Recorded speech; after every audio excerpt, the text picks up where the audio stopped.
Students, welcome to Gyanjyoti coaching centre. Gyanjyoti coaching সেন্টারের পক্ষ থেকে তোমাদের সকলকে জানাই আরো একবার স্বাগত। তো স্টুডেন্টস, আজকে আমি যে বিষয় নিয়ে পুনরায় তোমাদের সামনে চলে এসেছি তা হলো গুপ্ত যুগের গিল্ড বা নিগম ব্যবস্থা সম্পর্কে। তো আলোচনা শুরু করার পূর্বে তোমাদের একটা ছোট ইনফরমেশন দিয়ে রাখি। তোমরা যারা এখনো আমাদের সাথে যুক্ত হওনি কিংবা যুক্ত হতে চাইছো, তারা উপরের এই দুটো নম্বরের মধ্যে যে কোনো একটিতে যোগাযোগ করে আমাদের সাথে যুক্ত হতে পারো। চলো আর দেরি না করে আমরা আজকের আলোচনা শুরু করি। তো আজকের আমার আলোচনা করলো কি গুপ্ত যুগের গিল্ড বা নিগম ব্যবস্থা সম্পর্কে। তো এক্ষেত্রে প্রথমে আমরা আলোচনা করব যে কোন কোন উপাদান থেকে আমরা গুপ্ত যুগের গিল্ড বা নিগম ব্যবস্থা সম্পর্কে জানতে পারি। তো বলা হয়েছে যে বিভিন্ন লেখক যেমন মান্দাসর লেখক, স্কন্দগুপ্তের লেখক, পাহাড়পুর তাম্রশাসন, তারপরে দামোদর তাম্রশাসন থেকে আমরা গুপ্ত যুগের গিল্ড বা নিগম ব্যবস্থা সম্পর্কে জানতে পারি। তো এবারে আমরা আলোচনা করব যে গিল্ড কি নিয়ে, ঠিক আছে। তো বলা যায় যে গুপ্ত যুগের জীবনযাত্রার অন্যতম প্রধান বৈশিষ্ট্য ছিল গিল্ডগুলি। তো গিল্ড কি, এক্ষেত্রে বলা যায় যে গুপ্ত যুগে ভারতের শিল্প ও বাণিজ্য যে সংস্থাগুলির মাধ্যমে পরিচালিত হতো সেই সংস্থাগুলিকে গিল্ড বলা হতো। অর্থাৎ কোনো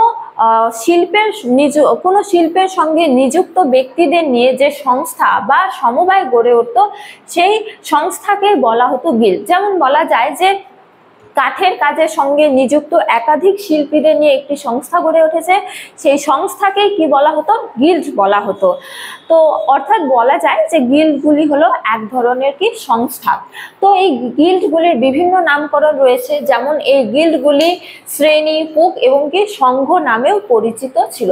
তো একাধিক গিল্ড রয়েছে, যেমন অধ্যাপক রিস ডেভিস গুপ্ত যুগের 18টি গিল্ডের কথা উল্লেখ করেছেন। এই 18টি গিল্ডের মধ্যে অন্যতম কয়েকটি গিল্ড হলো কাষ্ঠশিল্পী, ধাতু শিল্পী, প্রস্তর শিল্পী, তাঁতি, চর্মকার, মৃৎশিল্পী, জেলে, তারপরে কসাই, শিকারী, পাচক, নাপিত ইত্যাদি আরো গিল্ডগুলি রয়েছিল গুপ্ত যুগে। তো এবার আমরা আলোচনা করব এই গিল্ডগুলির গুরুত্ব কি। তো বলা যায় যে এই গিল্ডগুলির প্রতিটি গিল্ডের আলাদা আলাদা নিয়ম কানুন ছিল এবং প্রায় নিয়মিতভাবে এই গিল্ডগুলির কিন্তু সভা বসত।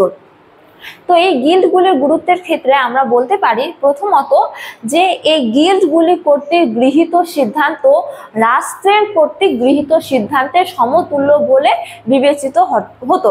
অর্থাৎ এই গিল্ডগুলি যদি কোনো নিয়ম কানুন যে গ্রহণ করতো, সেই নিয়ম কানুনকে কিন্তু রাষ্ট্র কর্তৃক গৃহীত নিয়ম কানুনের সঙ্গেই তুলনা করা হতো, অর্থাৎ তার সমান মর্যাদা দেওয়া হতো। ফলে কি গুপ্ত যুগের ব্যবসা বাণিজ্য এবং শিল্পের অগ্রগতি ঘটেছিল। এছাড়া দ্বিতীয়তমের ক্ষেত্রে বলা যায় যে এই গিল্ডগুলির অভ্যন্তরীণ ধনী ব্যক্তিদের রাষ্ট্র মর্যাদা দিত, কেননা এই ধনী ব্যক্তিরা অর্থনৈতিক ক্ষেত্রে গুরুত্বপূর্ণ প্রভাব ফেলতো।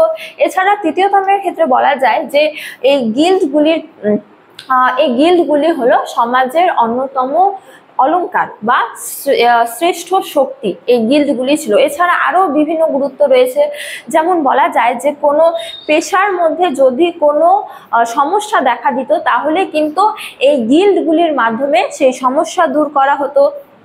এছাড়া বলা যায় যে কোনো গিল্ডের অভ্যন্তরীণ কোনো ব্যক্তিকে যদি টাকার প্রয়োজন হতো তাহলে এই গিল্ডগুলি সুদের বিনিময়ে তাকে টাকা প্রদান করতো। এছাড়া বলা যায় যে গুপ্ত যুগে সামাজিক, অর্থনৈতিক এবং কি ধর্মীয় ক্ষেত্রে এই গিল্ডগুলি যথেষ্ট ভূমিকা পালন করেছিল। তো স্টুডেন্টস, এই ছিল আজকে আমার আলোচনার বিষয়। তোমাদের ভিডিওটি ভালো লাগলে অবশ্যই ভিডিওটি লাইক করে বন্ধুদের সঙ্গে শেয়ার করো এবং আমাকে অবশ্যই কমেন্ট করে জানিও তোমাদের ভিডিওটি কেমন লেগেছে। তোমাদের সাথে দেখা হবে অন্য এক ভিডিওতে অন্য এক টপিক নিয়ে। ততক্ষণ ভালো থাকো, সুস্থ থাকো। Thank you.